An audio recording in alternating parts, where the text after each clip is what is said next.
that the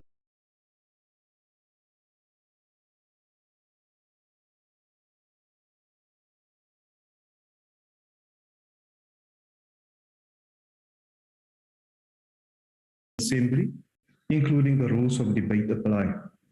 Members do enjoy the same powers and privileges that apply in a sitting of the National Assembly. Members should equally note that anything that is said in the virtual platform is deemed to have been said to the House and may be ruled upon. All members who have logged in shall be considered to be present and are requested to mute their microphones and only unmute when recognized to speak. This is because the microphones are very sensitive and will pick up noises that may disturb the attention of other members. And when recognized to speak, please unmute your microphone and connect your audio, as well as your video. Members may make use of the icons on the bar at the top of their screens, which is an option that allows a member to put up his or her hand to raise a point of order. The Secretariat will assist in this regard. And when using the virtual system, members are urged to refrain or desist from unnecessary points of order. We shall now proceed to the order, which is debate on vote number 8, National Treasury. I now recognize the Honourable Minister in the Presidency. The Honourable Minister. Honourable members, Chairperson and members of the Joint Standing Committee on Intelligence, Deputy Minister Zizukodwa, NECO Coordinator Ambassador Mshima, Director General of the State Security Agency Ambassador Majola and abstentia, veterans of intelligence services, distinguished guests, ladies and gentlemen. Let me start by thanking the Honorable Speaker and his august House at large for giving us the opportunity to present this budget policy statement of the State Security Agency for the financial year 2022-23. This moment affords us the platform not only to reflect and account on our previous commitments and performance as an agency, but also an opportunity to assess our strengths and weaknesses in the mission to fulfill our constitutional mandate, which is to defend the safety of our citizens and the territorial integrity of the Republic. In pursuit of the constitutional directive, we are guided by the firm principle that national security is the patriotic duty and responsibility of the state and the citizens of the Republic.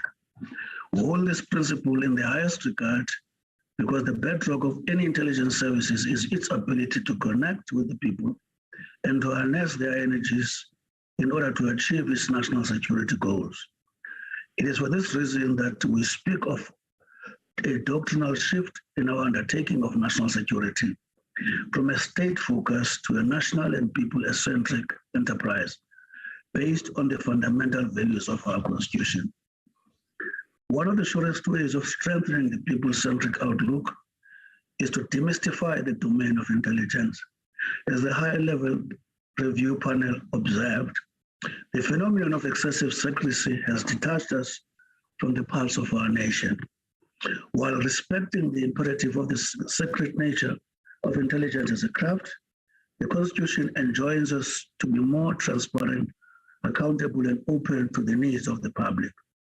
Against this background, the Civilian Intelligence Service is bound to examine the introduction of a fully fledged public awareness and liaison capacity, which will drive the achievement of this strategic objective. Chairperson, we're meeting at a critical time in the history of our democratic nation, where our people are faced with the most challenging conditions, especially with regard to their safety and security. This in addition to the dire threat of enduring poverty, joblessness, and the ever-rising cost of living. From a security point of view, it is not exaggeration that our country is gripped by an atmosphere of fear and insecurity, which is in contrast with the provisions of Section 198 of our Constitution. If nothing is done to turn the situation around, we will reach the deepest level of devastation from which it will be difficult to recover. It is for this reason that the centrality and the posture of our civilian intelligence service must be enhanced to consolidate the vital rapport between the people and the state in defense of our hard-earned democratic gains. The marauding gangs in areas like Cape Flats, parts of KwaZulu-Natal, Gqeberha, who terrorize communities and carry out assassinations of individuals, the uncontrolled influx of illegal immigrants, which often leads to violent clashes with local because of competition for resources, the wanton destruction of critical economic infrastructure, and the general lawlessness across the length and breadth of our country, all constitute the ticking time bomb that we must never allow to discharge. We are all aware of some of the underlying causes of this scourge, some of which were crisply elaborated in the July report of Professor Sandy Africa. These include the weakness of state institutions, high unemployment, especially for the youth, inherited levels of poverty and deep inequality, rampant corruption at various levels of government, amongst others. Madam Speaker or Chair, it is clear that such a situation is untenable for the sustainability of our country and democracy. The state and government as a whole must make every effort to implement economic reconstruction and recovery program together with other government intervention to turn our economy around and uplift the lives of our people. We do not attend to these immediate challenges, we run the risk of being exposed once again to the unfortunate incidents of July, and no one wants to experience such upheaval ever again in our country. We therefore, Chairperson, need a solid state-led program with our social partners and the citizens of our country as a whole to find solution and rid our country of the monster of poverty and inequality. The budget policy statement sets out our national security priorities and the strategies to ensure the stability of our country. In this financial year, we continue to focus on plans to strengthen our capacity to deliver on our mandate, to reskill, re-energize our workforce, to deliver a better service to our people. And most importantly, to reposition the agency to be a trusted custodian of our national security. We have an enduring obligation to work together to build a strong and resilient state security agency, which should play the role of a guiding light, a guarantor of our safety, security, and prosperity in the country. Honorable Chair, I do not need to repeat the observations of the Mufamadi high-level review panel to the effect that we are emerging from a prolonged abuse of intelligence capacity and intelligence architecture with a posture and structure of operations which is not responsive to the changed national and global security landscape and many other deformities in the system. We must admit without reservation that the progress towards implementation of high-level review panel recommendation has been slow and must be expedited without delay. However, a lot of ground has been covered and many other interventions are underway to address the issues raised in the report. As directed by the review panel, we're already at an advanced stage in the review of our annual planning process in relation to the budgeting process that ensures clear accountability and manageability of budgeting, expenditure, and performance against planning priorities and targets. Later in this financial year, we will release a bigger turnaround plan for organization which will address a wide range of issues identified in the report and other matters that the organization has prioritized for itself. With regard to the disestablishment of the State Security Agency, I'm glad to announce that the General Intelligence Law Amendment Bill has been finalized and the roadmap for its submission to Parliament was presented to the Joint Standing Committee on Intelligence. It is anticipated that this bill will be submitted to Parliament on September 2022. The bill will enable establishment of a democratic arm of the service to focus on counterintelligence and domestic intelligence mandate. The establishment of the Foreign Service to focus on foreign intelligence gathering and the re-establishment of the South African National Assembly Academy of Intelligence as statutory government component will be focusing on intelligence training as critical element of skills development and capacity building. Members will also recall that the report called for the finalization of national security policy and the national security strategy. I'm glad, honorable members, to announce that both documents were tabled at the SANS and recommended for internal consultation through clusters. The National Security Policy has already been presented at the FOSAT and will be tabled back to SANS for the recommendation to the National Security Council in July. It will then be recommended to Parliament for the commencement of public consultation. Honorable Chair, one of the biggest issues that have stifled the performance of this agency has been the matter of corruption and an enduring culture of misconduct. The Mufamadi report has made specific recommendations regarding interventions to deal with endemic incidents of fraud, corruption, and misconduct. A number of interventions have been instituted, honorable members, especially with regard to investigation of corruption since the publications of the Mufamadi report. Though a great deal of work has been undertaken, there has been no tangible results in terms of holding people to account.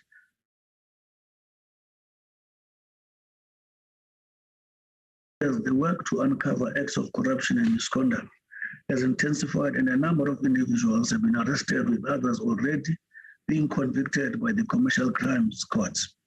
In the previous financial year, we finalized 11 disciplinary cases and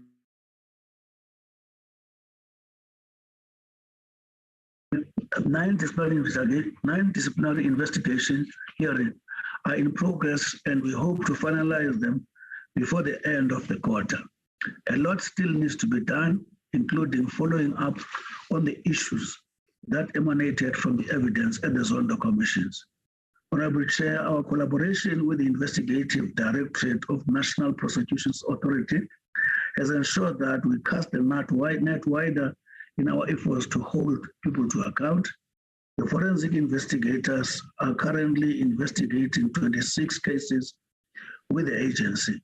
We are also encouraged by work that is being undertaken by our forensic investigation capacity, and are determined that we will succeed in this regard.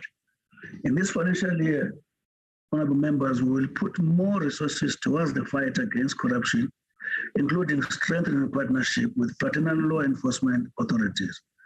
Our march towards a clean, responsible, and corruption-free state security is unrelenting, and we are confident that we'll regain our status as the custodian of national security in this regard. The President of the Republic, His Excellency Cyril Ramaphosa, has on several occasions expressed the need for fit-for-purpose domestic and foreign intelligence service. The fit-for-purpose intelligence agencies will be mandated to inject intelligence to assist government in exercising control over risk, threats, and opportunities in the advancement of South Africa's national security objectives. The task for realizing fit-for-purpose intelligence capabilities starts with the training of 20 newly recruited intelligence officers. For this, we seek to use the Intelligence Officer Development Program, IODP, to produce not only well-rounded intelligence officers, but fit-for-purpose intelligence officers armed with the requisite competencies, knowledge, skills, and attitude based on the 11 fields. The IODP is developed as an internship program and seeks to provide training to candidate intelligence officers, commonly known as cadets. Honorable members, we are excited to announce that there will be a group of 75 candidates, intelligence officers, that will undergo the program of next month. These young officers will be trained in MyGain for a period of 12 months. The program that they will undergo is divided into different training fields, including soft skills, development, national security, and intelligence management, building blocks of national security strategy, alignment of intelligence to government business, as well as state security input to government business. Through our Intelligence Academy, we will continue to provide education, training, and development interventions in order to improve efficiency in the conduct of both core business and non-core business functions. This includes, Mr. Honorable Chair, engendering the country's constitutional values in the business of agency. assessing the principles of sound financial management and accountability, inculcating and promoting adherence to operational and corporate-related governance mechanisms and ethical conduct. In order to achieve the above, we will ensure that the continuous conduct of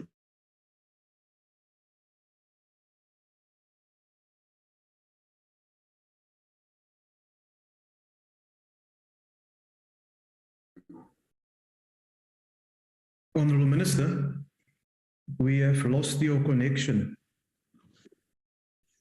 Can you just repeat and start from the last sentence that you were busy with, please?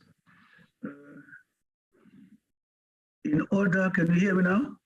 I can hear you, Honourable Minister, thank you. Yes, in order to achieve the above, we will ensure that the continuous conducting of development research aimed at reinforcing curriculum development efforts is in place. Steps will also be taken to ensure that curriculum development and its implementations are based on an accurate and reliable needs assessment. With regard to the current establishment, I am also glad to announce that we've stabilized the management component with regard to the permanent filling of posts. As we stand here, we have filled the one remaining DDG level post, which means all posts at that level are now permanently filled. We have also filled 21 general manager positions, and the remaining vacant posts at this level are all recruitment are at a recruitment phase and should be filled by the end of the second quarter. 33 manager positions have also been permanently filled, and the 13 remaining are at various stages of recruitment.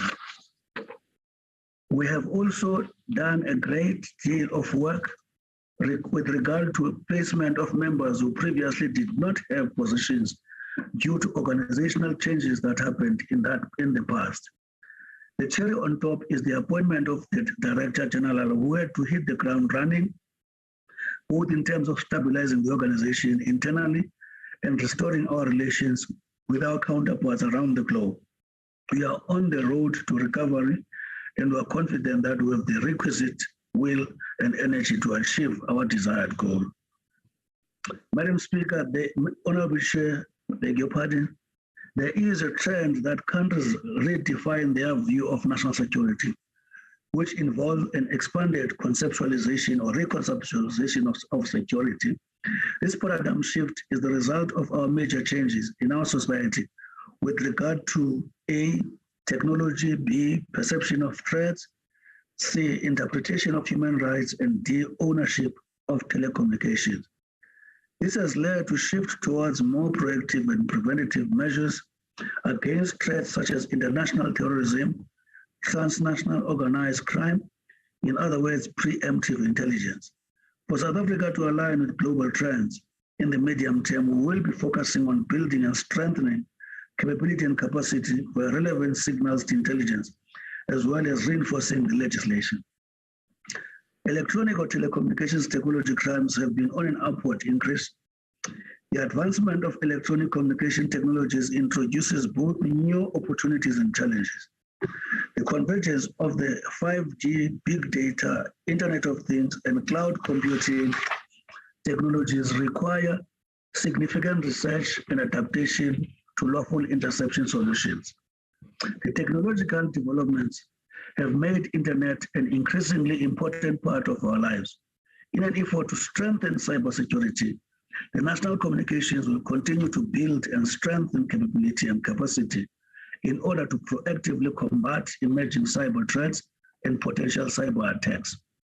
The increased incidence of cybercrime require a comprehensive approach on cybersecurity to protect the country's critical network infrastructure.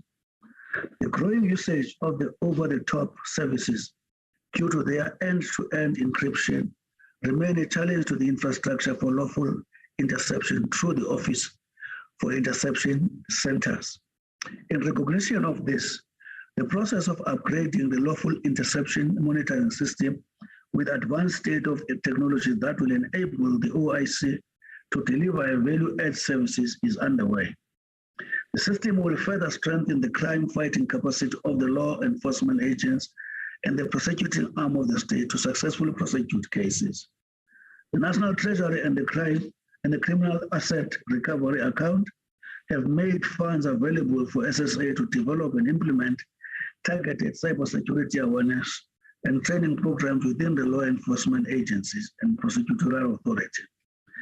In so doing, Honorable Chair, SSA will be accelerating implementation of the National Cybersecurity Policy Framework, which incorporates the development of the cybersecurity legislative framework and the establishment of an integrated cyber capability and capacity. The cybersecurity bill is being finalized and will be submitted for parliamentary processes in this financial year. The current technological environment renders it necessary for the Office of the Interception Centers to keep abreast of the latest development within the telecommunication space. In recognition of this, Honorable Chair, the OIC has established a research and development committee geared towards engaging various stakeholders and advising the OIC on the establishment of an R&D capability and implementation of relevant fourth industrial revolution programs and beyond to ensure a sustainable OIC lawful interception capability. There is also significant progress in the process of establishment of the Cybersecurity Center within the State Security Agency.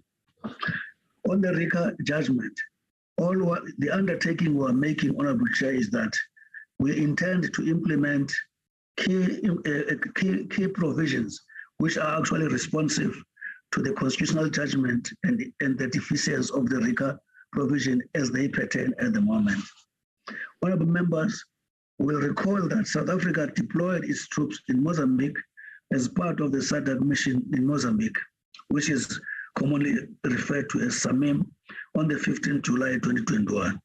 This was a mission to support the Republic of Mozambique to combat terrorism, acts of violence and extremism carried out by insurgents of Al-Sunna Wal Jamaa since October 2017. Since its deployment, the SAMIM has registered a number of milestones, including recapturing villages, dislodging terrorists,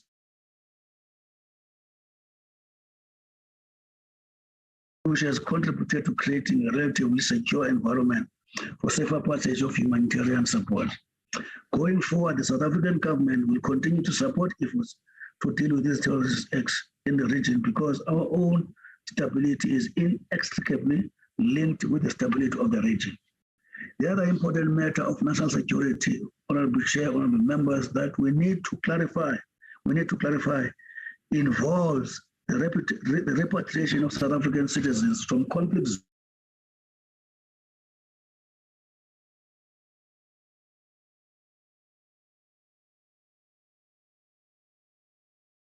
ISIS operatives to enter our borders. That allegations, Honorable Chair, is without substance.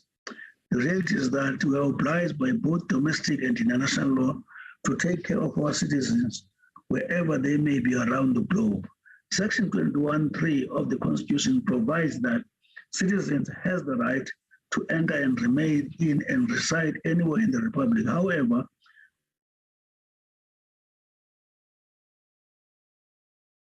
Foreign Military Assistance Act are appropriately sanctioned. The same can be expected with our citizens that are trapped in the ongoing conflict in Ukraine. The war in Ukraine is a global crisis that should be stopped from any further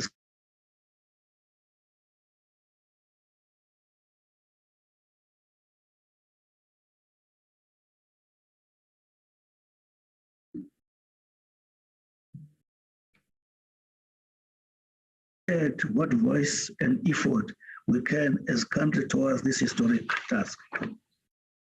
It has become clearer that institutions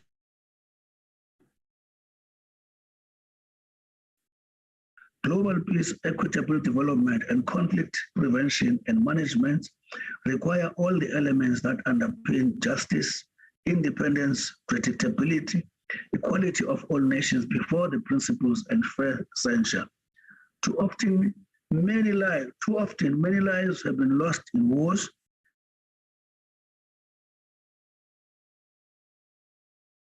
That hardly censored the strong as evenly as the proxy and hybrid wars because of conflicting interests amongst or between the strong that the existing institutions and system for global governance cannot effectively mediate, adjudicate, and resolve in an independent, just, predictable, and fair manner. The challenges that humanity and countries are already facing that are only going to become more acute from climate change, a growing global population,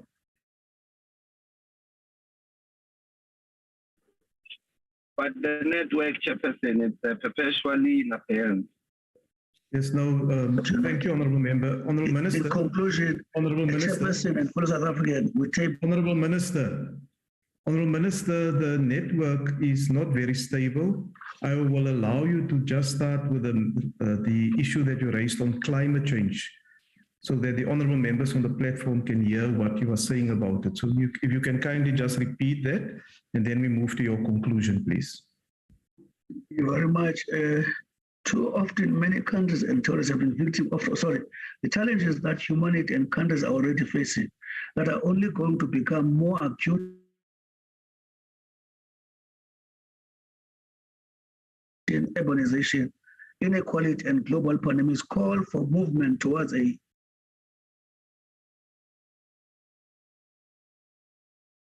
In conclusion, Chairperson and fellow South Africans, with this budget vote, we want to assure South Africans that when it comes to national security, no South African will be left behind. Thank you for the opportunity, Honourable Chair. Thank you, Honourable Minister. It's unfortunate, Honourable Members, that there were parts of the Minister's speech that was not audible due to connectivity issues. We will proceed to the next speaker, who is the Honourable Marke. The Honourable Marke.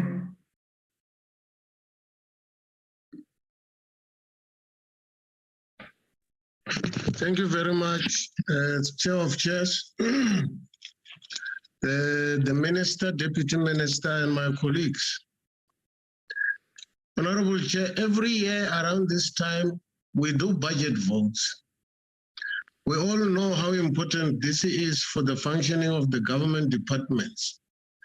But in our debates, we seem to be repeating whatever we said the previous years, which means that even if there is some improvements in the service delivery by the departments, the progress is very slow. The Joint Standing Committee on Intelligence is established in terms of Section 2 of the Intelligence Services Oversight Act of 1994, Act number 40. Order, Chair. Honourable Marke, let me just take this point of order. Yes, Honourable Ndlozi. No, Chairperson. Again, we can't hear Honourable Mark. I'm wondering if it is my network or he's also suffering from the same network incapabilities like the previous speaker. The first parts of the speech, we didn't hear anything. Yes, Honourable Marke, may I request you to start your speech again, please? We'll reset the clock. Just start from the beginning again. It's important that members know what other members are debating in this budget vote debate. Can you just start again, please? Honorable Chair of Chairs, every year around this time, we do budget votes. We all know how important this is for the functioning of the government departments. But in our debates, we seem to be repeating whatever we said the previous years, which means that even if there's some improvements in the service delivery by the departments, the progress is very slow. The Joint Standing Committee on Intelligence is established in terms of Section 2 of the Intelligence Services Oversight Act of 1994.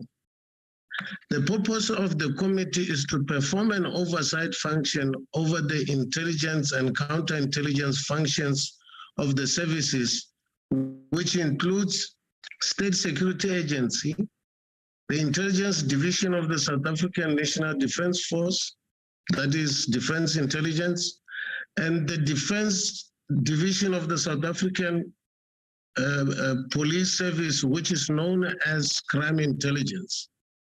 Even though not categorically mentioned in the Act, the committee also performs oversight on the Financial Intelligence Center. Section 3 of the Oversight Act provides that the committee, amongst others, in exercising the oversight responsibility, obtain audit and other reports from the Auditor General, and consider the financial statements of the services.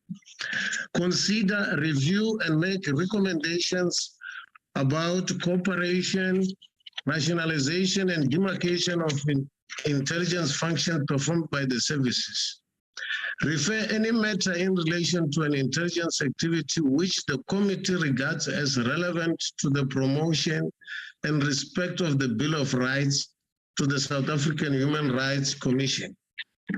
The establishment of the JSCI, as opposed to what existed during the apartheid era, was to prevent the abuse of the intelligence services by the powers that be.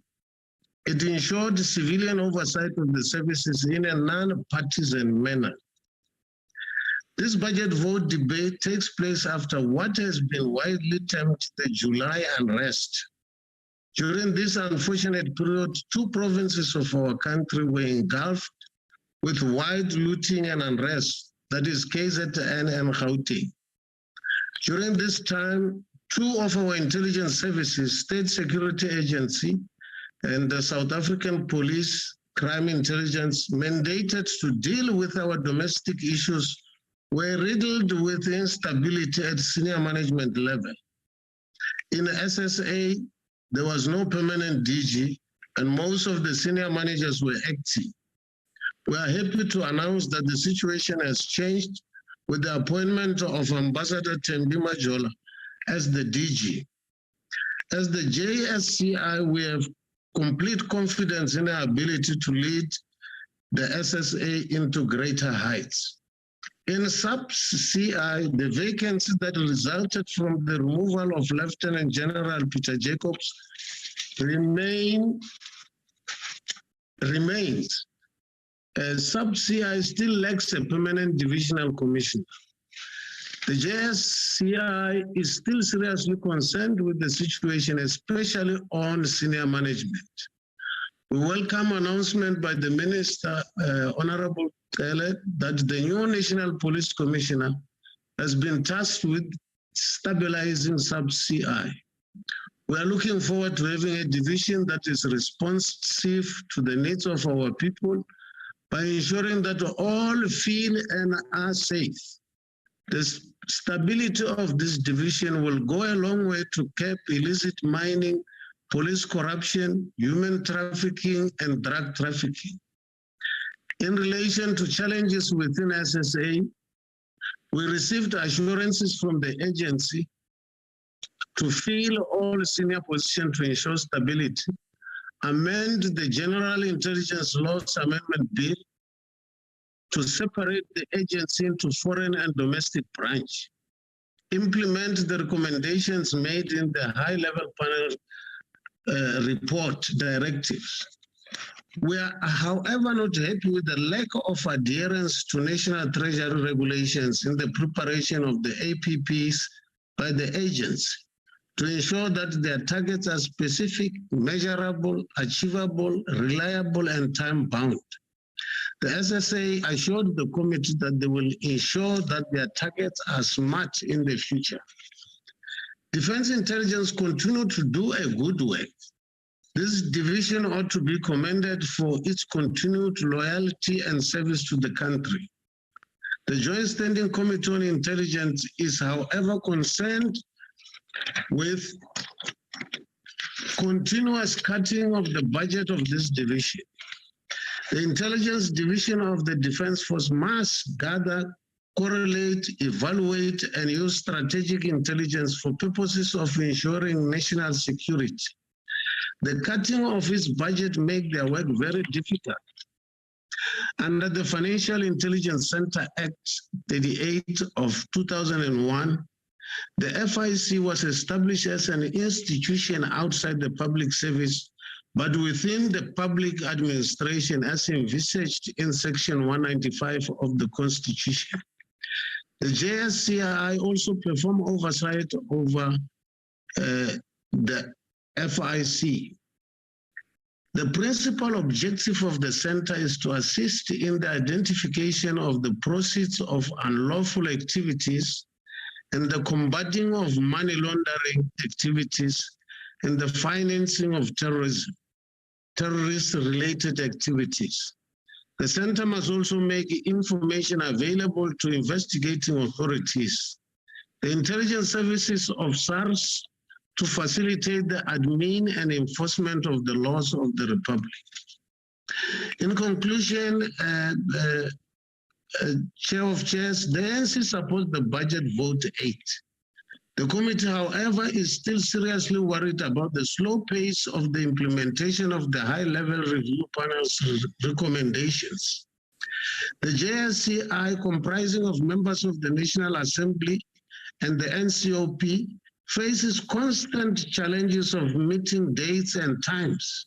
There's always clashes of meetings between portfolio committees and select committees in the NCOP. This results in JSCI meetings not able to correct. Because of this, the JSCI is usually unable to take decisions, and very often it causes rollover of agenda items from meeting to meeting. As suggested by the high-level review panel and the legacy report of the previous committee, the committee needs dedicated members to this committee. Again, given the demands of intelligence oversight, the idea of a dedicated capacity for the JSCI needs to be explored further. These recommendations need to be implemented by Parliament as they have been signed off by the President of the country. In conclusion, once more, Chair of Chairs, the ANC support the budget. Thank you, Honourable Member. The next speaker is the Honourable Kohler. Thank you, Chair. There is only one question, really. How much longer are South Africans prepared to wait? It took years to complete the high-level review panel report, in which it finally saw confirmation of the open secret of the looting via the State Security Agency. And here we are, 4 years and a Zondo commission later, and nothing. Where is our money? We need it. Our schools, clinics, hospitals, police stations, roads, bridges, it's all collapsing, and not a cent of those billions has been recovered. As far as I've ascertained, the only criminal charges that have been laid in my particular arena, those are logged at the Cape Town Central Police Station on the 3rd of March this year. These were against one Arthur Fraser. It was under his watch as Deputy Director for Operations at the SSA that the principal agent network was established. Millions, if not billions of rands were reportedly siphoned off or spent irregularly, and the DA has requested the SAPS to investigate possible criminal offences. If ever there was a treasonous act, this would be it. Given the political climate of the day and the zero-tolerance stance South Africans are now apparently taking against corruption and political interference, I'm hoping that the SAPS will do its utmost in investigating these and so many other charges against Fraser. Bear in mind, 2 previous charges we laid simply disappeared without trace.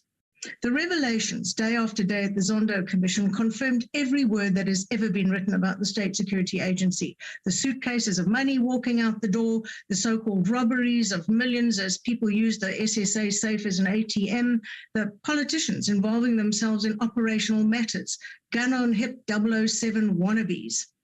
Despite the HLRP report, despite the Zondo Commission, those behind the multi-billion rand looting have lived fine, rich lives on huge, fat salaries for years and years, and some have retired and are living off huge, fat state pensions, with those extra million of ours ensuring their retirements are exceedingly comfortable. After the smoke cleared, the ministers behind the catastrophic lack of intelligence before the multi-billion rand ANC factional coup attempt unrest in KZN and Gauteng last year were held to account like this. 1, left for pastures new. 2, has been promoted. Number 3, left untouched.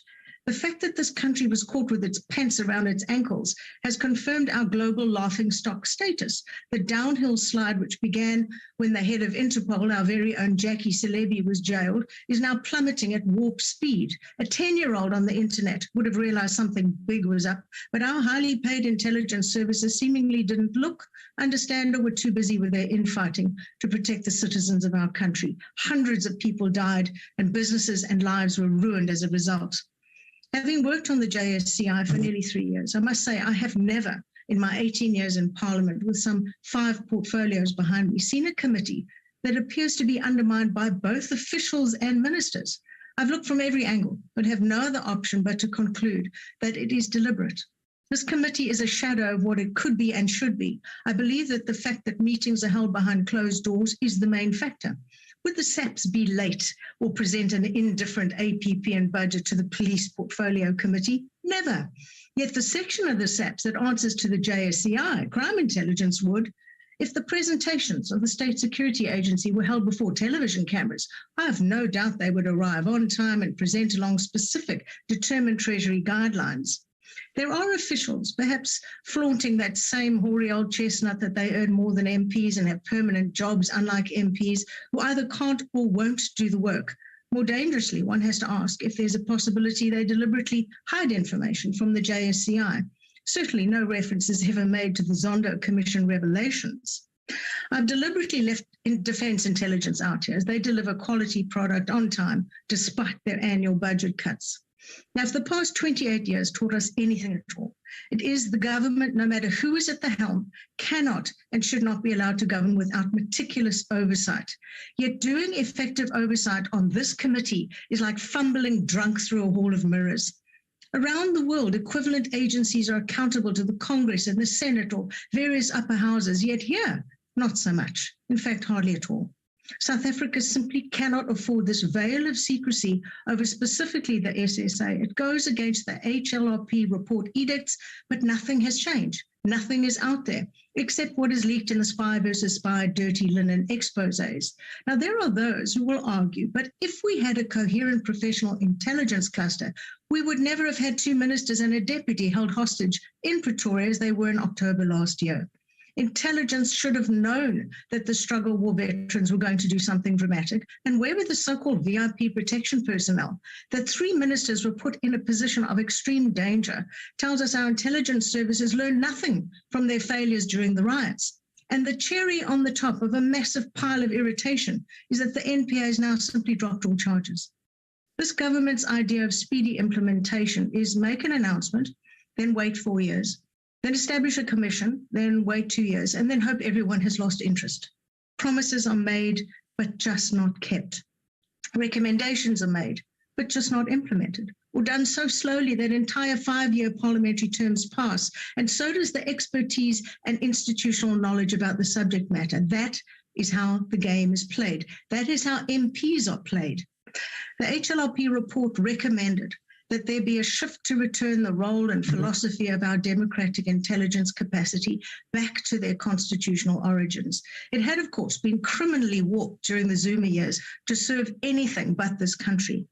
Yet we've seen a minister bring back people on suspension and promote them, some say on the instruction of the president, and now another minister has popped out the revolving door that sits at the entrance of this intelligence ministry and is trying to clean up that mess. Rinse, wash, repeat. As far as anyone knows, further billions are still streaming out of the SSA via the hands of those employed by that agency and given to people who have no right to it. Where is the investigation into the involvement of members of the National Executive in intelligence operations? Who knows? Reports emerge, questions are asked, then ignored or shoved under the carpet. Now, here's a prime example of carpet stuffing. On the 1st of September, there was a leak. It was claimed that an ANC MP, Dr. Harvard, was possibly spying for China, sharing classified information about our country with the Chinese Communist Party. And this report allegedly came via leak from the Civ-like State Security Agency.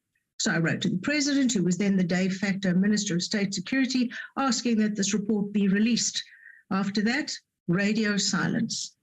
Before the Jackie Celebi era, which opened the doors to a veritable tsunami of maladministration, corruption, and theft, our intelligence services not only served the nation, but had a fine reputation globally. Now, this committee, DA and ANC members alike, works hard and works together in the hopes that we may claw that reputation back from the depths into which it has been plunged. Frankly, if I'd had my way, we would not have debated today and left these departments to whistle for their budgets. Thank you, Chair.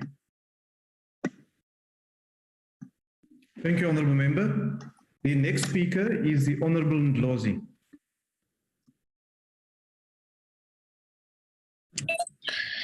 Thank you, Chairperson. The state of our intelligence services, civilian intelligence in particular, is now to be assessed in light of the global balance of forces as imperialist interests collide in the Ukraine-Russia war, a proxy war between Russia and NATO.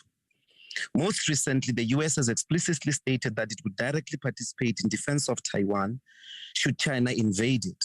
Of course, a few decades ago, although totally in support of Taiwan, it was unimaginable for a US sitting president to make such a statement, at least from a diplomatic point of view. Here in our country, we have to be cognizant of the implications of this outright warmongering by imperialist forces. Since World War II, there has been successful diversion of this confrontation between world powers into proxy wars like in Vietnam, in Angola. Since the fall of the Soviet Union, the US and NATO have been the only military game in town. Examples abound from Afghanistan to Libya and Syria. Nevertheless, since the Ukraine, a wide European country, Western powers are looking for confrontation with Russia and or China. And for such a confrontation, they are looking not to take place in their own countries, but in a proxy country elsewhere. For us, we are NATO's target for a propaganda war in support or justification of their war efforts. This seeks to change our thinking completely in favor of NATO, a Euro-American war alliance, to think of them as a global moral policeman engaged in a just war. These issues are, however, of almost minimal concern for our intelligence community. It is not possible to discern how our intelligence services are responding to this proliferation of propaganda efforts within our country by imperialist forces. Recall the time when Zimbabwe's land revolts occurred and President Mugabe conceded to a land reform program. The West mobilized many formations from NGOs up to and including trade unions as a precursor to a military invasion of Zimbabwe, which President Mbeki successfully resisted. We must ask what the objectives of such an effort in relation to the Ukraine are. And it may very well be that our public and collective consciousness is being prepared for an even bigger war, a confrontation of the real world powers. If such a confrontation takes place, we may be asked to pick a side. And since biased media propaganda has been in favor of NATO, our people may in their numbers seek to join a war in favor of NATO. There have been so many invasions, wars, and conflicts in Africa, Middle East, and East Asia, yet the white-dominated and led DA has never taken so keen an interest as we have seen in the Ukraine. This obviously racist bias must be named for what it is. For the DA, white lives matter more than those of blacks, Africans in particular. But relevant to our discussion, this visit by the leader of the DA to the Ukraine must have us ask intelligence, security, state security, and national security concerns. Is or are they positioning themselves as a threat to national security? The South African intelligence community will be caught with its pants down in this intelligence infiltration, even within the ranks of parliament, cabinet, and strategic bodies like the RGI.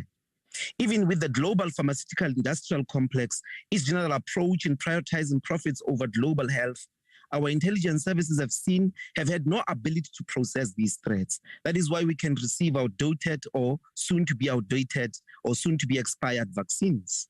Above all, the very fact that there is monopoly over Western vaccines is itself a key intelligence concern which does not even arise within the services. This is because, as a start, the SSA is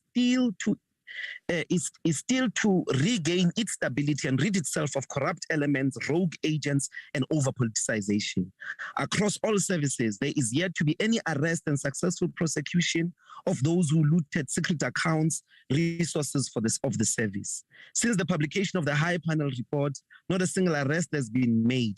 This lack of accountability and corruption busting in the high echelons of the state remains the weakness of the Ramaphosa government, of the President Ramaphosa government. People who demonstrate utter incompetence are simply shifted around. There is ample evidence of not only incompetence, but lies, complicity, and possible involvement of the SSA and SNCI in the July unrest. Still, nothing has happened to any of these elements. The SSA APPs came less than a year after the July unrest, but no pragmatic, intelligible plan is in place to clean the agency by surrendering rogue elements to prosecution. How will we know that the SSA is stabilizing? Is when key spies at the highest echelons of the agency are being prosecuted for the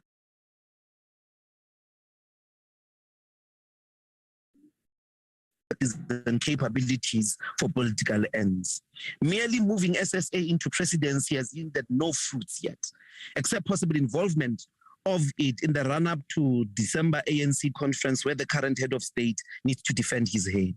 Above all, and across all intelligence agencies, there is zero competence in the cybersecurity capabilities. As a country, we are rated in the top 10 countries in the world who are susceptible to cyber attacks. In the age of convergence, our country cannot afford to be undercapacitated in terms of its cyber security oversight. At the center of politicization and general organized crime is also a well-organized network of assassination gangs, people who are trained and employed to be assassins. They kill from the ordinary tender conflict in townships up to including drug contestations. Many politicians also employ assassination services of these criminal networks.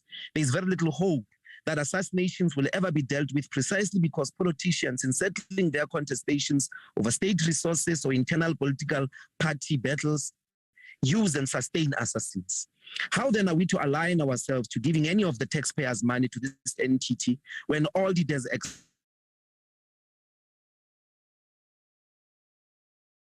so incompetent is the SSA that its APP is not aligned to national treasury regulations, and the budget does not have an articulation with sub-operational plans with largely unintelligible targets. The EFF outrightly rejects this budget. Thank you very much. Thank you, Honourable Member. The next speaker is the Honourable Tebekulu. Thank you, Chair of Chairs. South Africa, the region, continent, and the world face unprecedented and widespread political and socio-economic instability. Violent extremism is spreading and is in fact already establishing itself upon our borders and within our country. Such has been further enabled due to growing poverty and inequality, challenges associated with transitioning towards a democratic governance and the failure of our defense and security sectors to modernize and stay abreast of technical innovation and advancement. The enemies of our fragile democracy remain within and outside of our borders and be under no illusion. Their devious and treasonous objectives are supported by the very best technology and human resource capital that money can buy.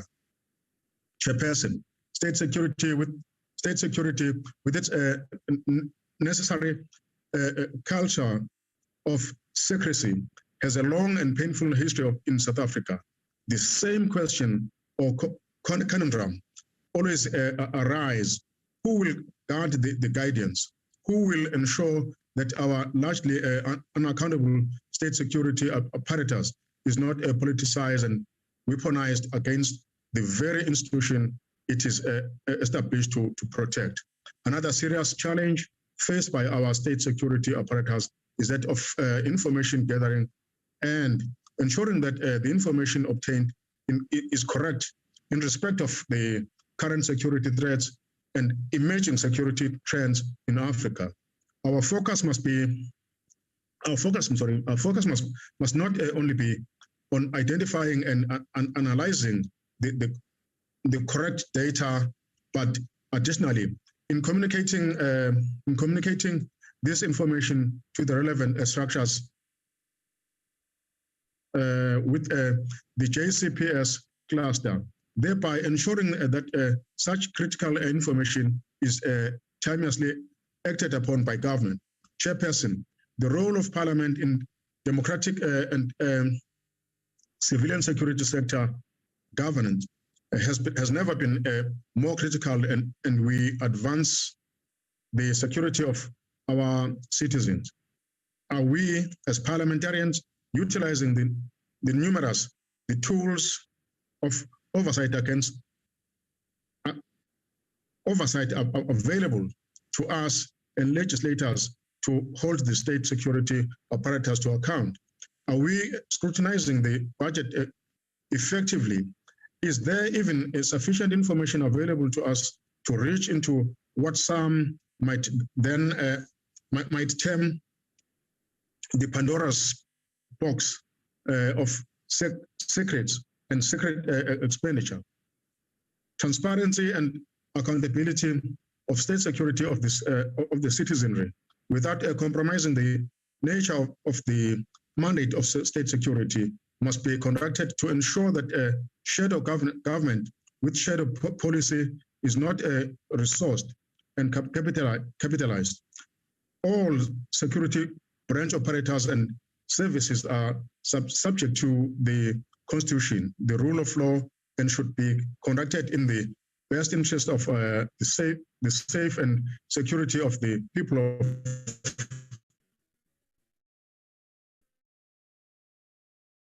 South Africa, of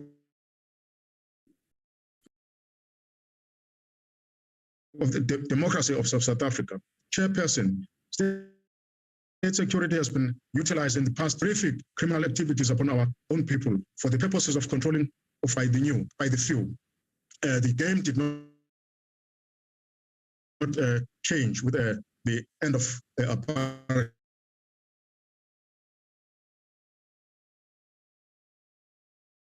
Only the players changed. Chairperson, Honourable Member.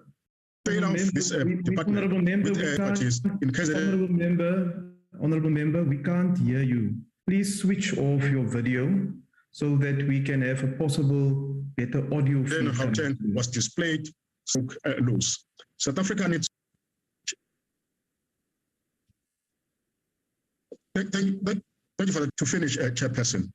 In conclusion, the IFP supports the budget vote. Subject to the above serious concerns, we support establishment of and function of the state security apparatus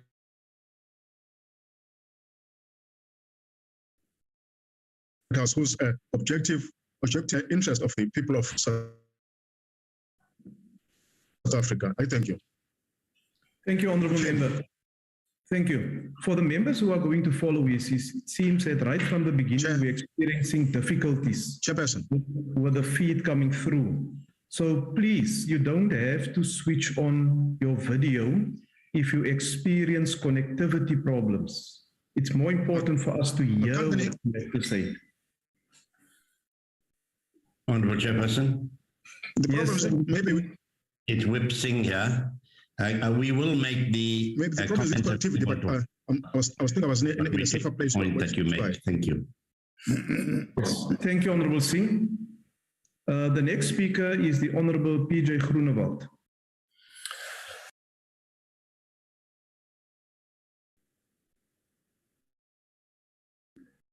Honourable Groenewald, you are not audible. Can you unmute yourself? I did unmute. Am I audible now? You are now audible. Please continue. All right. Thank you. Honourable Chair, the members of the Joint Standing Committee on Intelligence have to have a clearance certificate to be a member. They are vetted.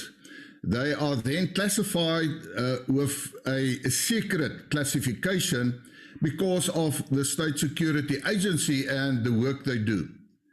But now, Honourable Chair, if we look at the Deputy Minister, the Honourable Zizi Kotwa, it came quite clear from the Zondo Commission that he owes a certain person 1.7 million rand, and that by the words of the Honourable Deputy Minister himself said that he is not in a position to repay that amount in the short future.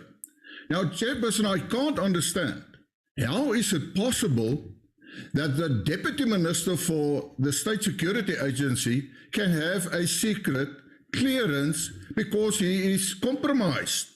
He is, in fact, a security risk for the State Security Agency, but still, he is the Deputy Minister for State Security. I therefore appeal, and I know it is in the hands of the Honourable President, to ensure that the Deputy Minister immediately steps aside. He is compromising the security of South Africa. Chairperson, there was quite a lot of controversy about the State Security Agency, but still we continue with creating these circumstances that is actually saying to the public, we're not going to do anything about it. If we go and look at the response of the high-level review panel, then they've mentioned a couple of matters. For instance, they referred to secrecy and said that there is too much secrecy that actually hampers accountability towards Parliament. It also said, for instance, that the agency was used for the faction infighting of the ANC, and that it actually became a cash cow for certain people and the misuse of the State Security Agency. Nou, agbare voorsitter, toe die agentskap oorgeskuif het onder die presidentsie, was dit gesien dat daar is 'n redelike kans dat daar 'n verbetering gaan wees. Die vraag wat egter nou ontstaan, met die adjunkminister, wat 'n risiko is in terme van die sekuriteit en die veiligheid van die agentskap self, die feit dat ons sien nie dat daar meer openheid is en verantwoordbaarheid is teenoor die parlement nie. Die hele werksaamhede is nog steeds gehul in geheimhouding, streng geheimhouding, soos wat die paneel bevind het, 'n oormatige geheimhouding wat onnodig is. Die vraag ontstaan nou, die feit dat daar nie opgetree word nie, die feit dat daar nie behoorlike hervormings gedoen word nie, is die staatsveiligheid agentskap nou in die hande van 'n ander faksie binne die ANC? Hoekom word hulle beskerm? Is dit nou weer 'n geval dat ons sien ook nou dat sekere mense word beskerm, sekere mense word in posisies gehou? Honourable Chair, if the Honourable President wants to create confidence in the State Security Agency that they will be objective, then he must act, and he must act swiftly. Or else you cannot blame the people if they say, yes, it's now a different story. These are now the President's men that will see to him. I thank you. Thank you, Honourable Member. The next speaker is the Honourable Dikgale. Thank you very much, House Chairperson. To the Honourable Ministers and Deputy Ministers, greetings, Members of Parliament, compatriots, ladies and gentlemen. The strengthening of the security apparatus of the country is necessary for the maintenance of peace and stability in our country. The South African National Defence and its division, such as the Defence Intelligence, plays a critical role in defending the sovereignty of our country, as well as providing support through peacekeeping missions across the continent. The creation of a better Africa and a better world requires that we have a defense force with the requisite capacity and skills. The Defence Intelligence is a division of South Africa Defence Force mandated by the Constitution of the Republic of South Africa, as well as several acts of Parliament, to provide defence intelligence, counter-intelligence, and international cooperation services in support of activities in pursuit of national security objectives. The Defence Intelligence continues to do good work to serve the citizenry. The Defence Intelligence, under the leadership of General Mkakato, ought to be applauded for its exemplary commitment to accountability and oversight. This division ought to be applauded for its continued loyalty and service to the country. The men and women of defense intelligence do extraordinary work with very little resources. The defense intelligence has a historic challenge with capacity and has previously cross-utilized resources to achieve projected targets. Despite this, the defense intelligence has achieved all its targets for 2020 and 2021.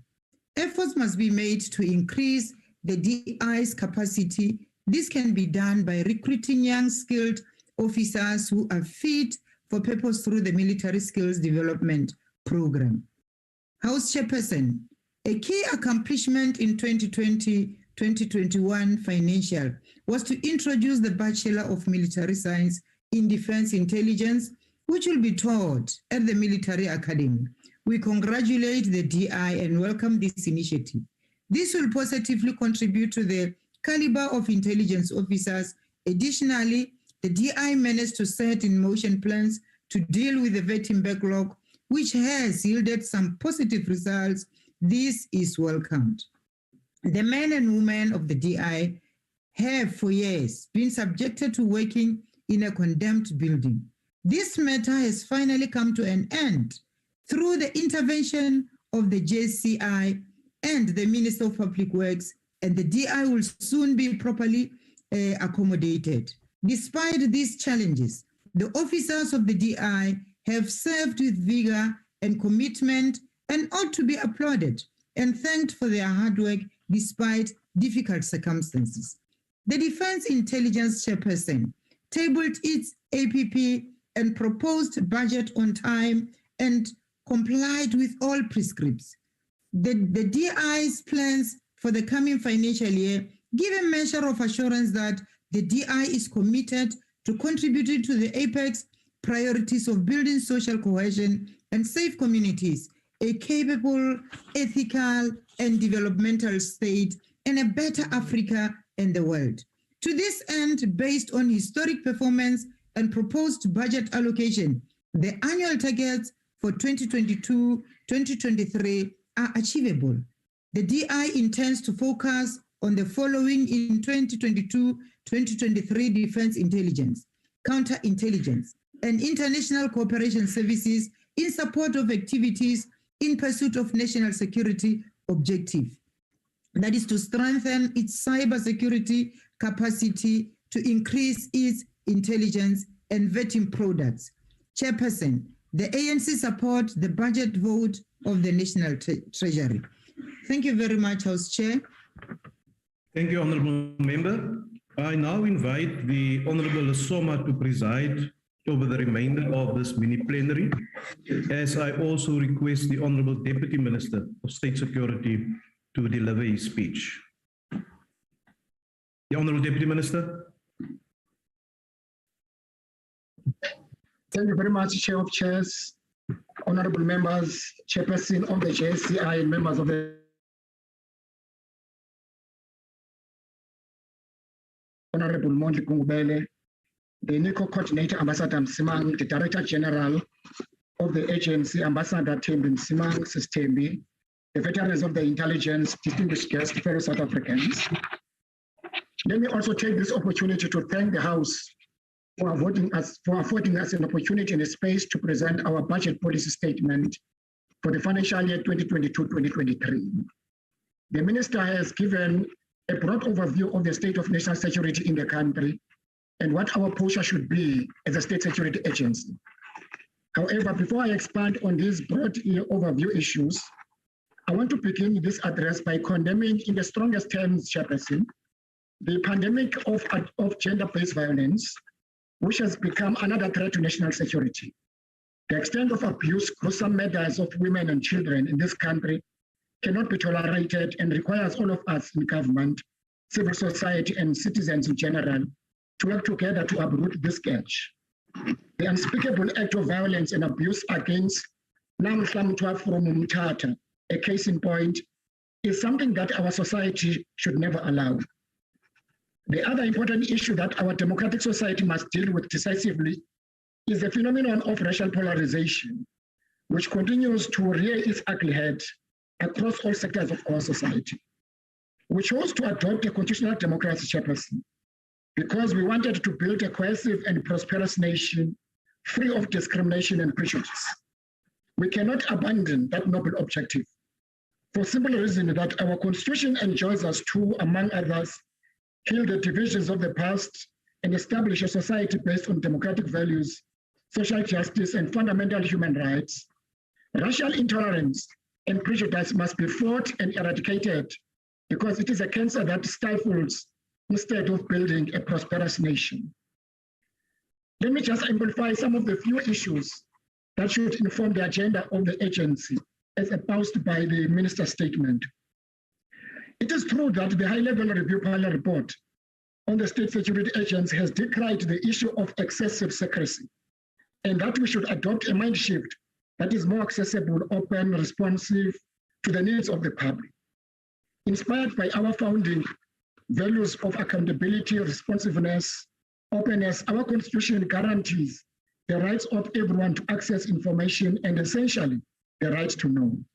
This places a fundamental responsibility on the agency to be more transparent, accountable, and responsive to the public whilst safeguarding the basic tenet of secrecy as an intelligent outfit.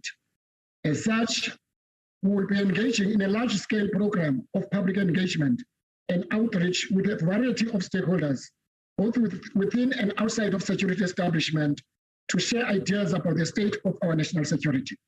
As the minister mentioned earlier, Chairperson, the process to finalize the national security policy as well as the national security strategy is at an advanced stage, and shortly, both of these strategic documents will require an input from members of the public. We will kickstart the public consultation process without delay, and that should be a springboard for our quest to create a people-centric environment towards giving intelligence a human face. We will return to this House through the Joint Standing Committee on Intelligence, JSCI, to present our comprehensive program of public awareness and stakeholder engagement. The other important matter that the minister highlighted was the concern raised by the expert panel report, which probed the circumstances that led to the July unrest that erupted in KwaZulu-Natal and some parts of Gauteng. This relates to the centrality of the role that NICOC plays in the early warnings for our intelligence environment. The report has noted, which is now Professor Senga's report, with great deal of concern that despite NICOC warning through the national intelligence estimates and the national intelligence priorities, the entirety of government seems not to be responsive to these alerts. In this regard, we would like to impress on you, honorable members, that the rest of government must heed the warnings and the calls from NICOC to attend to the issues as contained in the national intelligence estimates and the national intelligence priorities. This includes, among others, human security challenges and general service delivery matters that the people constantly cry for. If we are to avoid the recurrence of incidents of July and other potential upheavals into the future, we have no choice, Chairperson, but to focus seriously on what NICOC is directing us to do. Professor Senga's report, which probed the July incident of last year, was right. Had we taken time to address the issues that were identified by NICOC in its early warning, we would have probably avoided most of these conflicts and upheavals as been seen in July and elsewhere. The growing levels of poverty, inequality, lack of service delivery, and social tensions, which have been amply identified in the report, were all underscored in the National Intelligence Estimate and National Intelligence Priorities. We are concerned, Chairperson, about the state of our national security in the country. And yes, we need a renewed focus and vigor to deal with pervasive atmosphere of chaos and wanting of and disregard of the law. We are redoubling our effort together with relevant law enforcement agencies to combat these mindless acts of violence, economic sabotage, and lawlessness. The destruction and sabotage of critical infrastructure and national key points, including cable theft and mindless targeting and torching of state institutions, must come to an end. Perhaps, honorable members, we need to go back to the basics and create and recite our fundamental values in our Constitution as espoused in our founding document, which is the Constitution of the Republic. Section 198, subsection A provides that, I quote, national security must reflect the resolve of South Africans as individuals, as a nation, as to live as equals, to live in peace and harmony, to be free from fear and want, and to seek a better life. Section 9, subsection 2 of the Constitution provides that, I quote, equality includes the full and equal enjoyment of all rights and freedoms, to promote the achievement of equality, legislative and other measures designed to protect or advance persons or categories of persons disadvantaged by unfair discrimination may be taken, close quotes. This what must guide national policy, which seeks to achieve a national security framework that is consistent with the Constitution, with a specific focus on human security as a priority of national security agenda, as required by the Constitution, Chairperson. The policy proposes measures that will enable the achievement of national security framework, which gives effect to the constitutional imperative that we have mentioned, which include, among others, 1, measures that seek to promote South Africans as individuals and as a nation to live as equals and to live in peace and harmony. Measures that seek to promote and enable South Africans as individuals, as a nation, to be free from fear and want. Measures that seek to promote South Africans as individuals, as a nation that seek, but also to seek better life. In this regard, Honorable Chairperson, we need to use our national security policy to craft interventions, focusing among others on the role of national security structures in countering corruption within government and organs of state, measures to clarify the role of national security agencies in the delivery of basic services to all South Africans within a specific focus on social services directed to the poorest of the poor, measures to counter organized crime and threats to national security, measures to promote the national security of critical infrastructure systems of state, and which are a backbone of the provisions of critical and essential social services, measures in the role of national security structures in youth development and employment opportunities, national service, and programs intended to promote empowerment, inclusion, and participation, in particular in relation to city and rural economies. Measures that seek to promote our foreign policy initiatives as an instrument to advance our national security agenda. Measures to promote cooperation by all national security structures in pursuit of the envisaged national security agenda. Measures directed at preventing gender-based violence as a national security focus. Measures aimed at promoting public and private partnership in pursuit of national security agenda envisaged in the Constitution.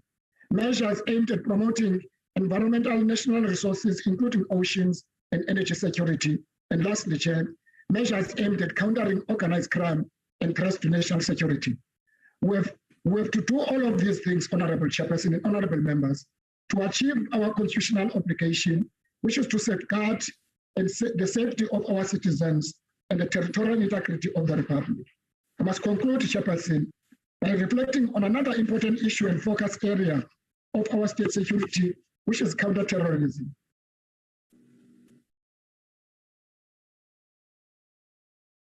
Continents, an increased terrorism footprint on the African continent, an increased terror threat in the SADC region, as well as a notable challenges.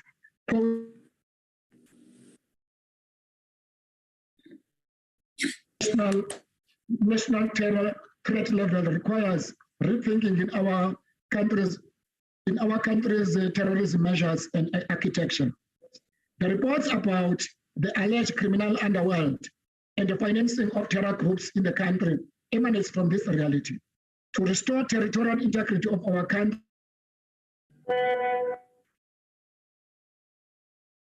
acts of organized crime. We are equally concerned about the current activities of... Honorable Deputy Minister, I'm afraid your time is up. Thank you very much. A very terrible network. Thank you so much. Honorable members, we shall proceed. I recognize Honorable Hadebe of the ANC.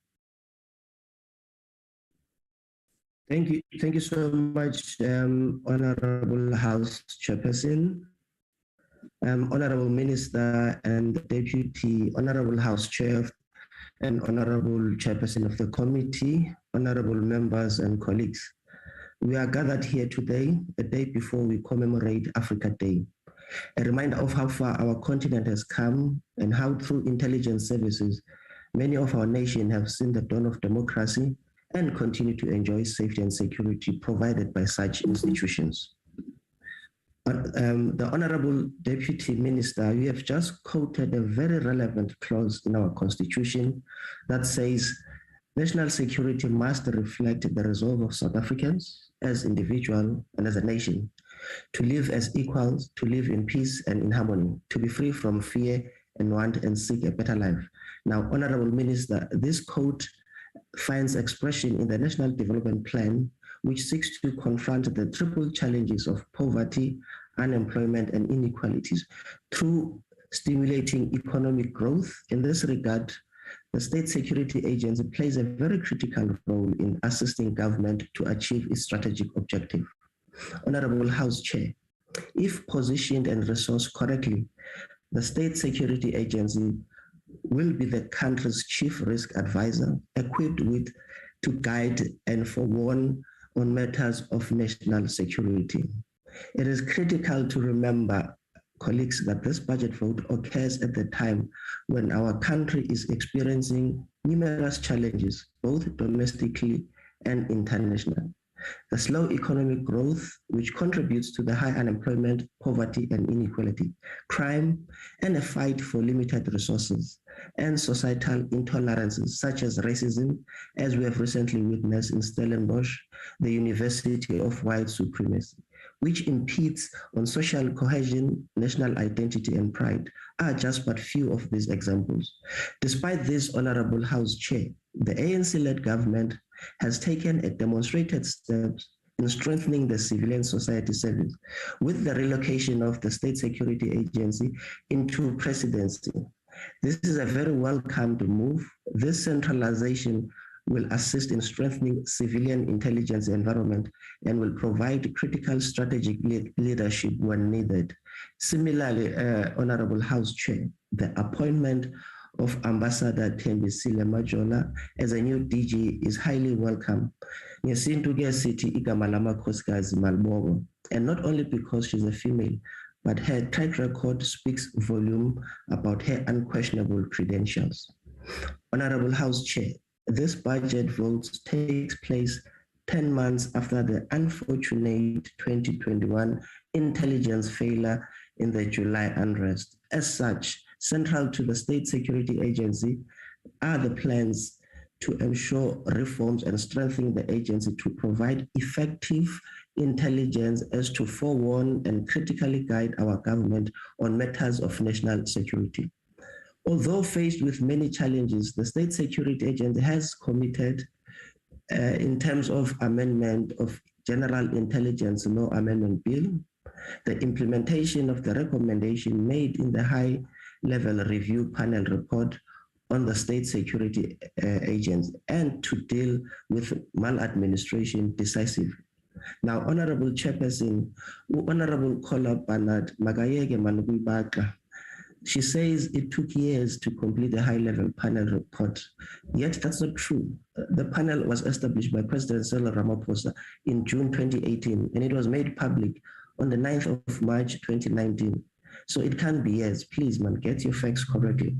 And amongst the recommendation made in the high-level review panel report was that the agency has to urgently institute forensic and other investigation by competent authorities into the breach of financial misconduct and other controls identified in the agency, especially in relation to the principal agents network project and special operation, leading to disciplinary actions and criminal prosecution. And again, I've also listened to Honorable Rosinaye. He's saying to us, across all services, there has been no single arrest made. However, Honorable House Chair, in this regard, The state security agent has appointed an independent forensic firm called Ligwa to investigate all suspected cases of malfeasance, corruption, and criminality in the agency. As a result, we have witnessed the conviction of a number of employees, including a former SSA clerk, Ms. Gaugelo Bupape, who stole 170,000 and was sentenced to 6 years imprisonment. We are also committed to mass recruitment through the cadet project, which will augment the capacity of the agency.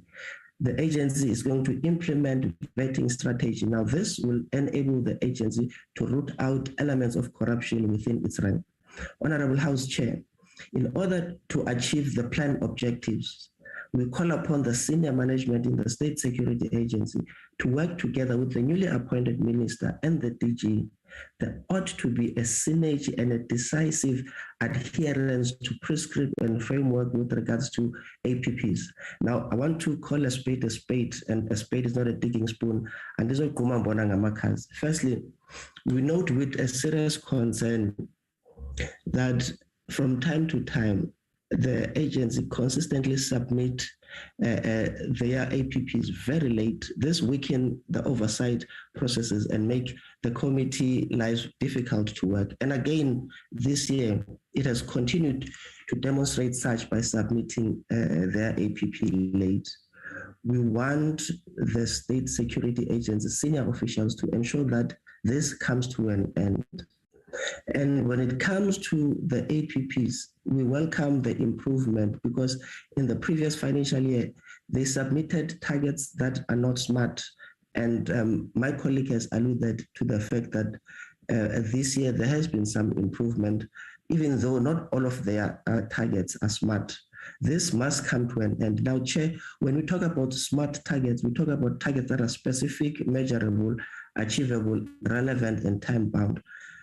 We call upon the newly appointed leadership, the minister and the DG, not to hesitate to institute consequence management against all these senior officials who are not properly executing their duties. And if they continuously submit the APPs before this committee very late, we call upon the minister to act harshly and decisively. Honorable House Chair, the preamble in the National Development Plan espouses that South Africa belongs to all its people and the future of our country is our communal future. Thus, it remains a collective responsibility to ensure that safety and security of our country becomes our most relevant priority. It cannot be that safety and security will be only left to the hands of the State Security Agency. All South Africans have a role to play in ensuring that our country is safe. In conclusion, the State Security Agency remains committed to contributing to the apex priority, which is to build a capable, ethical, and development state, economic transformation and job creation. Honorable Member, Honorable Hadebe, I'm afraid your time has expired. The ANC support this budget vote. I thank you. Thank you very much, Honorable Member. Now I recognize Honorable Staff of the DA. Honorable Staff. Geachte voorsitter, minister, collega's en lede van die onderskeie veiligheidsentiteite. Die vraag is waar moet vandag se begrotingsdebat begin? Die veronderstelling was dat die onderskeie jaarlikse prestasieverslae en begroting van die Staatsveiligheidsagentskap, die verdedigingsintelligensie en die polisie-intelligensie tydig op geskeduleerde datums aan die staande komitee van intelligensie voorgelê moes word. Maar helaas is dit nie gedoen nie, aangesien CI en SSA nie aan spertye voldoen het nie. Dit is nie toevallig nie, maar is endemies aan die onvermoë om na behore te funksioneer en om die JSCI se oorsigfunksie in die wiele te ry. Ten opsigte van DI is daar merkbare pogings om aan behoorlike verslagdoening te voldoen en met sekere vereistes ten opsigte van hul begroting aan die tesouriese voorskrif aandag kry. Wat CI aanbetref, is dit duidelik dat die situasie ongesond is. Die entiteit is 2 keer deur die JSCI terugverwys nadat die minister te kenne gegee het dat hy geen dokument onder oog gehad het nie en dat hy nie enige dokument afgeteken het nie, alhoewel sy handtekening op die dokumente verskyn. Amptenare se goeie werk word ongedaan gemaak deur senior lede wat steeds in hulle eie magstryd gewikkel is. Die SSA is ook nie beter daarin toe nie en hul begroting voldoen glad nie aan die vereistes van wat die Treasury gestel het nie. Wat meebring dat die jaarlikse prestasieverslag nie na wens is nie. Die afgelope paar jaar toon 'n merkbare verswakking. As ons die situasie ontleed, het die agteruitgang alreeds in 2009 begin onder minister Siyabonga Twele deur sy goedkeuring aan die sogenaamde Principal Agent Netwerk, soos ingestel en beheer deur adjunkt-direkteur-generaal van operasies Arthur Fraser. In sy termyn het Jeff Makatuka, Gibson Nyenye en Moshe bedank omdat hulle ondersoek na die Gupta-broers wat al sedert 1993 as immigrante besigheid in Suid-Afrika begin het afgekeer is. Die vraag ontstaan of Staatskommissie ontstaan te dank het aan Twele se versuim om op te tree. Die agteruitgang is voortgesit deur minister David Maslobo, Mongani Bongo, Tupua Letsatsi Duba en Nyanda Dodo. 5 ministers in 12 jaar, terwyl daar 7 DG's sedert 2009 tot nou aangewys is. Geen intelligensiediens kan funksioneer met so 'n omset van ministers en DG's nie. Die toksiese situasie in die SSA het ontstaan toe Arthur Fraser as adjunkt-direkteur-generaal met die medewerking van Twele en Matlobo die sogenaamde PEN-projek gebruik het om groot bedrae geld te bekom vir verskeie onwettige operasies, onder meer operasie Majebuye, waar 2 miljoen tot voordeel van Jacob Zuma was. Toevallig is Fraser in 2016 deur Zuma as die DG heraangestel. Die misbruik van geheime fondse vir projekte is nooit gestaak nie. President Ramaphosa was genoodsaak om die hoofvlak hersieningspaneel aan te stel nadat sensitiewe inligting na die media gelek is. Die paneel onder leiding van Dr. Sidney Mufamadi het na deeglike ondersoek 'n verslag opgestel, waarin feitelik alle ongeruimthede in die SSA ontbloot is. Ongelukkig is die tyd te min om al die vergrype aan staatsgeld hier te noem. Maar in hul getuies voor die Sonderkommissie word gemeld dat 105 miljoen vir aankoop van geboue voorgeskiet is, 244 miljoen vir 'n projek waar Tulani Dlomo by betrokke is, asook 19 miljoen in kontant aan die voorhand van die ANC se vergadering te Nasrec. Mufamadi het ook getuig dat David Maslobo kwitansies geteken het vir ongeveer 80 miljoen wat hy in kontant ontvang het. Bogenoemde bedrae is nooit in enige begroting van die SSA openbaar gemaak. Ministers is reeds gesê, die sonderverslag verwys na vergrype deur senior personeel verbonde aan die SSA. Tot op hede was daar nog net ondersoeke en is niemand in hegtenis geneem nie, maar hulle was wel geskort met volle salaris. In kontras word 'n voormalige finansiële klerk wat skuldig gepleit het dat sy R170,000 gesteel het, in hegtenis geneem en tronkstraf opgelê. Minister, hoe regverdig is dit teenoor die belastingbetalers van Suid-Afrika, dat swendelaars bestaande uit sommige ministers en hoërlei amptenary biljoene rande misbruik het sedert 2019 en steeds in die SSA werksaam is. Kan u die land verseker dat hierdie persone ook tronk toe sal gaan? Ek dank u. Thank you, Honorable Member. Now I recognize Honorable Mage of the ANC.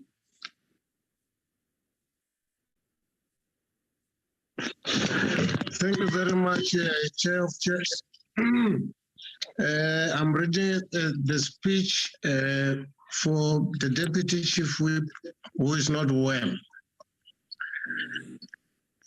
Honorable Chair, the South African Police Service Crime Intelligence, that is SAP-CI's annual performance plan, flows from the National Policing Strategy, which aims to promote a holistic, multidisciplinary approach to create a safe and secure environment that is conducive to social and economic stability, supporting a better life for all. This APP is drafted in the backdrop of the 2021 July unrest, which saw the failure of the intelligence services. South Africans have been asking a critical question. But where was intelligence when this was happening? The reality is that people have lost faith in the intelligence services, and this is a reality South Africa cannot afford. This is an urgent need.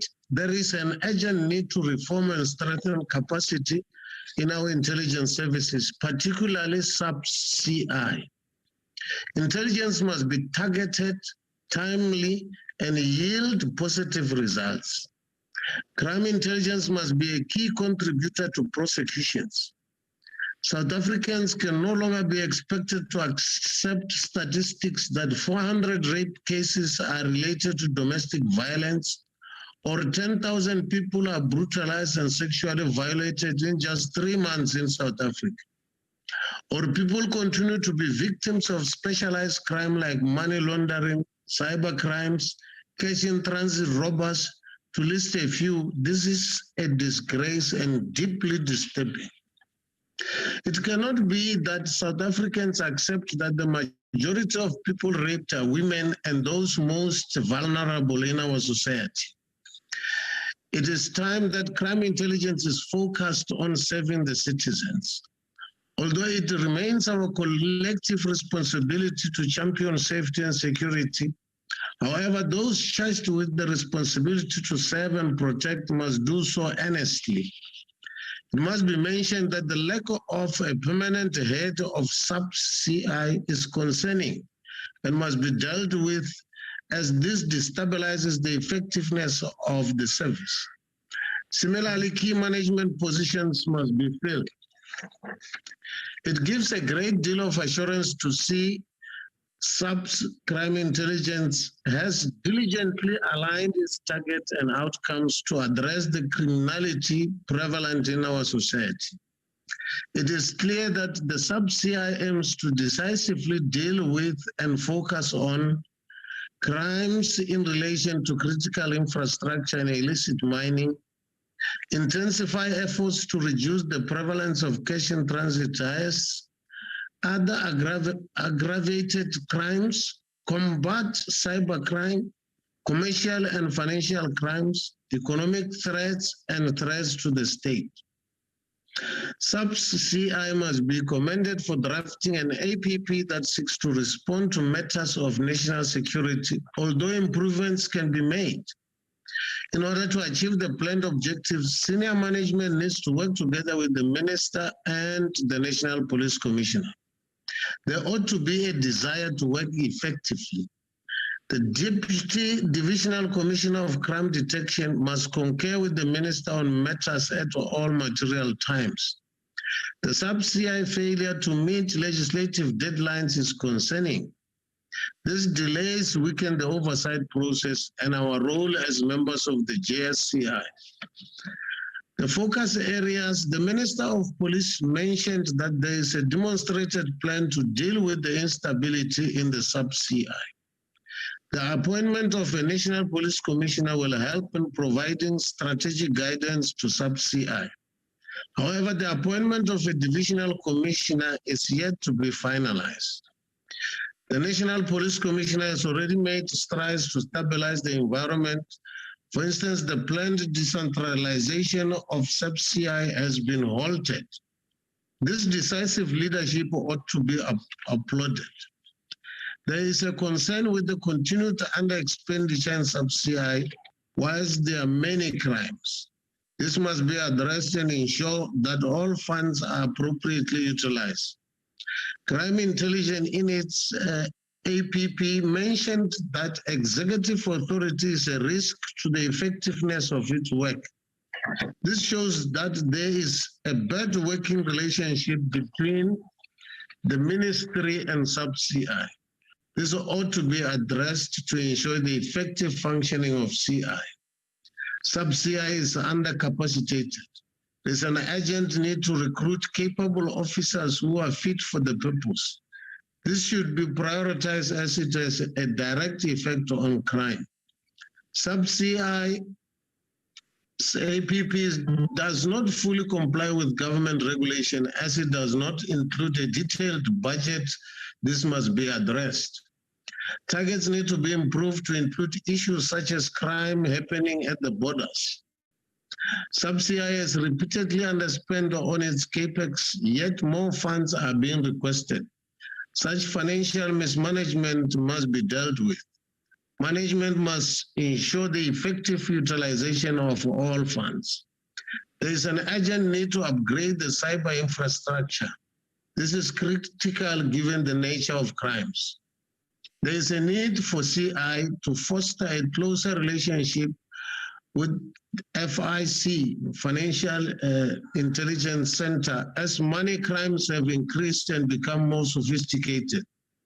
Some CI overspends on certain line items and underspend on others.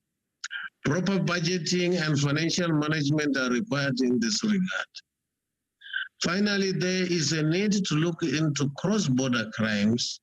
This must be incorporated into the APPs as border provinces such as Mpumalanga and KwaZulu-Natal are facing serious challenges. Honorable Chair, the ANC support the budget. Thank you very much, Honorable Member. Now, Honorable Member, we shall proceed. I recognize the Honorable Minister in the Presidency. Honorable Minister. Thank you, Honorable.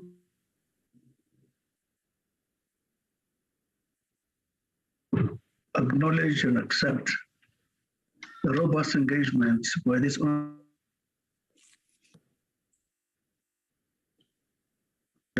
budget votes that we've tabled, and we acknowledge all those. Our attitude is to be an open agency, especially against the background where we come from, of all the challenges that have found expression in the Prof. Mufumade report and also Professor Sande report and a number of other structures, inclusive zone. Against that background, our story is not a good story. We take an attitude that it will be useful to listen at all material times when these robust and frank discussions are meant to critique our work. And we believe that's the only way we can be able to improve. Just to say a few issues, Honorable Chair, I think we take the point that, especially from the chair of the JSCI, the remarks made on the high panel review in terms of speed, and the acknowledgement of the fact that all top managements,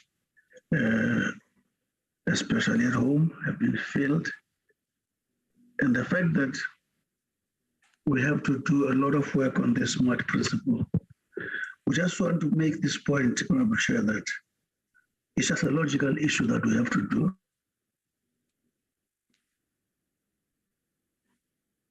Baseline, if you don't understand our baseline, it means you don't see what we're trying to change. If you don't see what we're trying to change, it means our engagement will not make sense. Therefore, that speaks for the undisputability of the SMART principles. We are committed in making an undertaking that urgently will attend to that. There's been a point of demystification. I've raised that in my speech. DM has raised.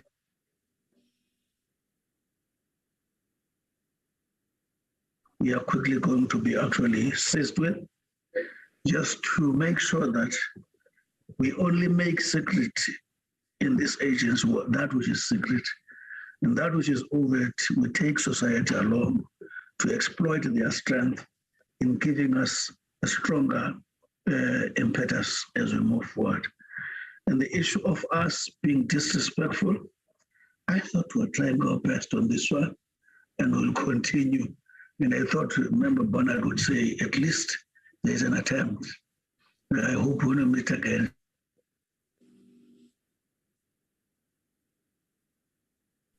DM, Honorable Khadebe, the issue of the ethical state, that point is taken. And the fact that indeed Honorable Loza should know that arrests indeed have been made in some areas. Lastly, having acknowledged and accepted the input by the Honorable House, we do make this undertaking that we commit to make a difference. I just wanted to say to Honorable Loza, whilst we appreciate a lot of useful points that came from his position,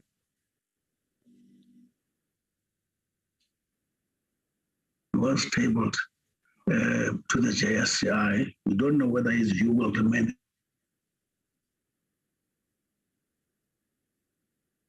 You Ukraine. The point was, and what the point we would want to make as my last comment.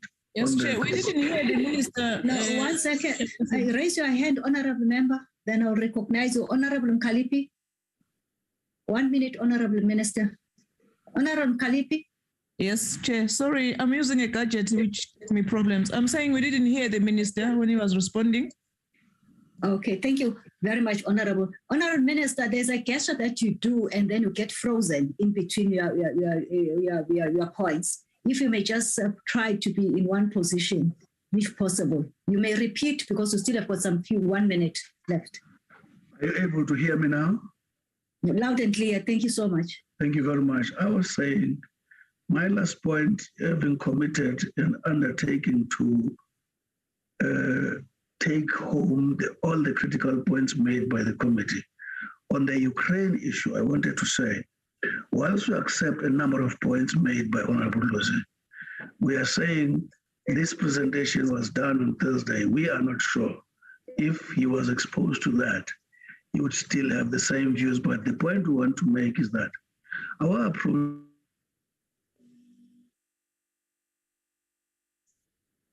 Honorable Minister, may I just allow you to switch off your video because you seem to have a network challenge. How am I now? No, it would be better, I think so. So I want to say in the global situation, our attitude is that the kind of a country we are and our geolocation and our strength, we always tactically position ourselves in a manner that can make us influential across the entire globe. Because the success of global peace is when all the parties who are actually matter in this space can actually listen to you. We avoid giving an impression that we've got strength that we do not have. We master that which we can actually champion superior views that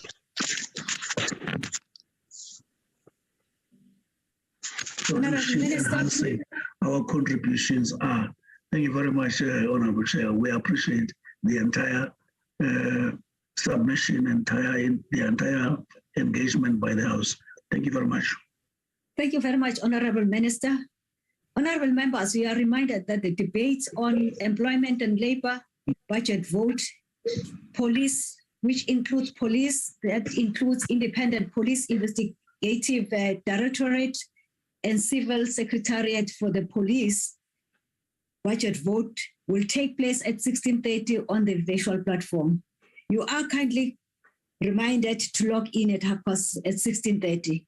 That concludes, honorable members, the debate and the business of this virtual mini plenary. The mini plenary shall rise.